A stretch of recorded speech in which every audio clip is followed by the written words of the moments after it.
ಈಗ ನೀವು ಎಕ್ಸಾಂಪಲ್ ಇಂಟ್ರವರ್ಸ್ ಆಗ್ಬೇಕಾದ್ರೆ ಎಕ್ಸಾಮ್ ಬರೀಬೇಕಾದ್ರೆ ನಾನು ಫಸ್ಟ್ ಬರ್ಬೇಕು, ನಾನು ಫಸ್ಟ್ ಬರ್ಬೇಕು, ನಮ್ಮ ಹೌಸ್ ಫಸ್ಟ್ ಬರ್ಬೇಕು, ಇದು ಚಾಲೆಂಜ್. ಹಾಗೆ ಯಾರಲ್ಲಿ ಹೆಚ್ಚಿಗೆ ಇರ್ತದೆ ಯಾರಲ್ಲಿ ಕಡಿಮೆ ಚಾಲೆಂಜ್. ಕೆಲವೊಬ್ಬರು ಹೋಲ್ಗಳೇ, ಕೆಲವೊಬ್ಬರು ಏನಂತಾರೆ ಈ ವರ್ಷ ನಾನೇ ಈ ಎಕ್ಸಾಮ್ ಅಲ್ಲಿ ಟಾಪ್ ಬರಬೇಕು, ನಮ್ಮ ವರ್ಷ ಬರಬೇಕು. ಹಾಗೆ ಇದು ಚಾಲೆಂಜ್. ಈಗ ನಿಮ್ಮ ಚಾಲೆಂಜ್ ಪ್ರೆಸೆಂಟ್ ಜೈವಿಗೆ ಒಂದು ನಾನು 10 ವರ್ಷ ಆಯ್ತು.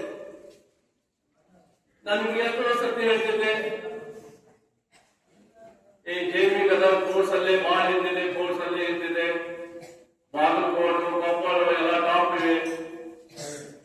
ಆ ಚಾಲೆಂಜ್ ಸರಿ ಮಾಡಿಸ್ಲಿಕ್ಕೆ ನೀವು 3 ವರ್ಷದಿಂದ ತಗೋಬೇಕು. 3 ವರ್ಷದಲ್ಲಿ ಆ ಚಾಲೆಂಜ್ ಸರಿ ಆಯ್ತು. ಈ ವರ್ಷ ನಾನು ಹಿಂದೆ ಒಂದು 2 ವರ್ಷದಿಂದ ಹೇಳಿದೆ, ನಮ್ಮ ಪ್ರತಿ ಸರ್ತಿ ರೂಲಿಂಗ್ ಚೇಂಜ್ ಬರಲ್ಲ, ಬರೀ ಕೇರಳ ಹೋಗ್ತದೆ. ಅದರಲ್ಲಿ ಸಕ್ಸಸ್ ಆಗುತ್ತೆ.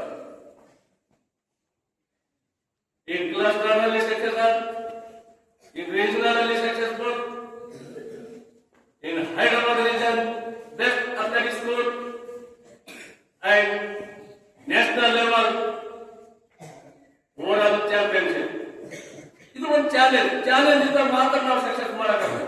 ನಿಮ್ಮಲ್ಲಿ ಚಾಲೆಂಜ್ ಇಲ್ಲ ಅಂದ್ರೆ ನಾವು ಏನು ಮಾಡಕ್ಕಾಗಲ್ಲ. ಆಗ್ತದ?